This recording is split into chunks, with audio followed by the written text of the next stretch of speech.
Medieval Misadventures, Episode 2, Bother That Bully. The Flying Scotsman is the guard of the Sodor Castle.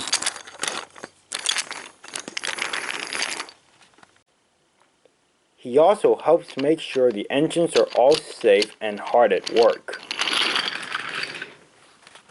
One day, Thomas and Percy were working in the shunting yard.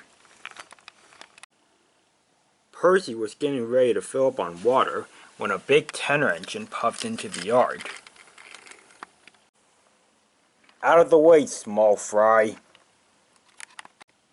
Percy was so surprised he bumped the paint cars behind him too hard and they crashed into Thomas. There was green paint, yellow paint, and red paint. Thomas was crossed, and so was Percy. "Hey, you!" cried Percy. "Look what you made me do!" But the engine didn't listen. "Who was that?" asked Thomas. "I've never seen that engine before." "I don't know," said Percy, "but he sure looks like a troublemaker." Just then the Flying Scotsman arrived. "I say, what happened here?" "Some big engine startled Percy and made him bump the paint cars." "Which one was it?" "It was one I've never seen before, but he had a strange looking tender. It was half coal car, half tanker." "Interesting." At the lumber yard, Wilbur was collecting logs. Just then the tenor engine came up behind him and pushed him under the log loader. Logs came out and fell on Wilbur, damaging his boiler. Bash, Dash, and Ferdinand had seen everything. "Hey, you! Come back here!" cried Ferdinand.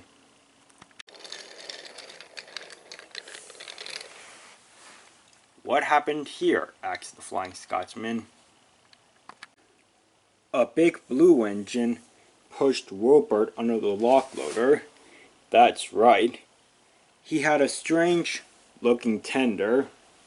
"Was this tender half coal car, half tanker?"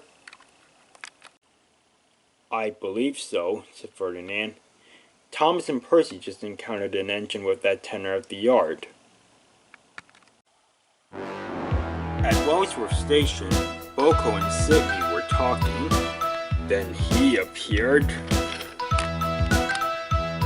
He whistled loudly and Boko shot forward and bumped Sidney. Sidney came off the rails and hit a bridge support. Just then, Daisy came along the bridge with some milk timbers. She saw the broken truck and slammed on her brakes. She stopped just in time. But Bertram was right behind her, and he knocked the milk tankers off the bridge. Luckily, the coupling snapped and Daisy stayed on the line. But Bertram's front wheels were dangling off the side. Suddenly, the bridge leaned over, and with a loud crash, it fell to the ground, taking Daisy and Bertram with it. "Cinders and ashes!" cried Bertram. "Grease and oil!" said Boko. Boko looked around, but the engine had disappeared.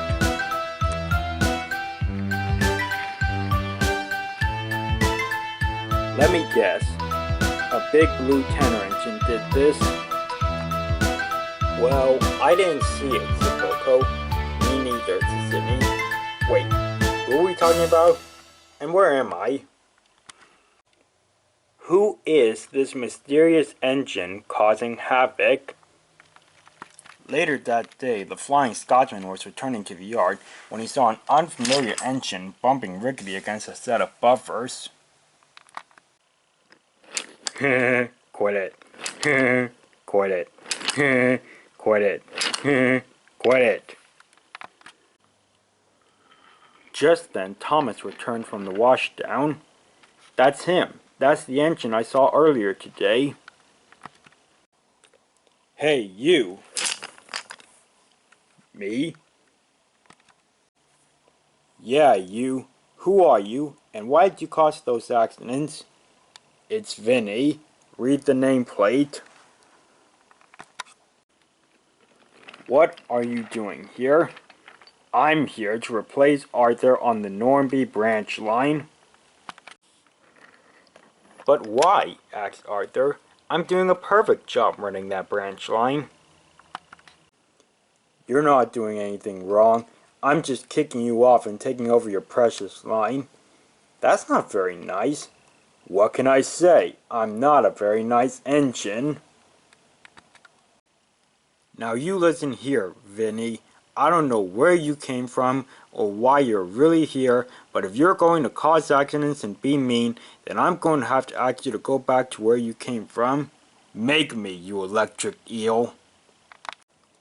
Need I tell you that I am the castle guard and patroller of the kingdom? So what? You can't send me away. I'll stay here as long as I like and pick on as many engines as I want. Do I have to contact your railway? My railway's closed down, so this is my new home. So you might as well get used to it. And with that, Vinnie puffed away. The next day, Rosie was waiting at the crossing for Peter Sam to pass by, but then...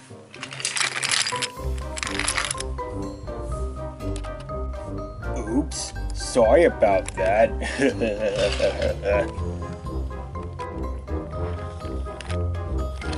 Here you go, Whiff and Scruff.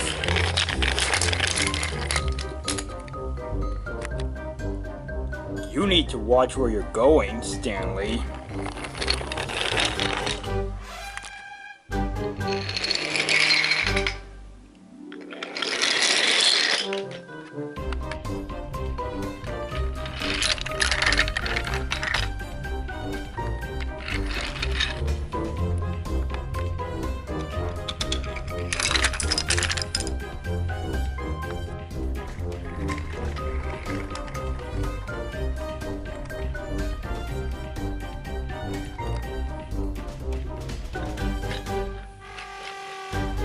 Oh no, stay away!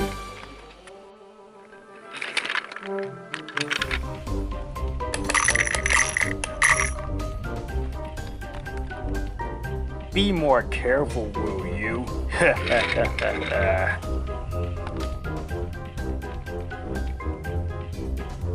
Ryan, what happened? That bully pushed me under the coal chute. Bother that bully.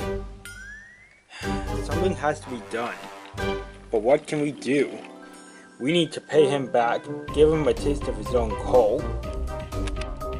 I don't think that's a good idea, James. Trying to get even and doing bad stuff to the bully doesn't always work. It might make the bully even meaner, or even worse, you'll become the bully.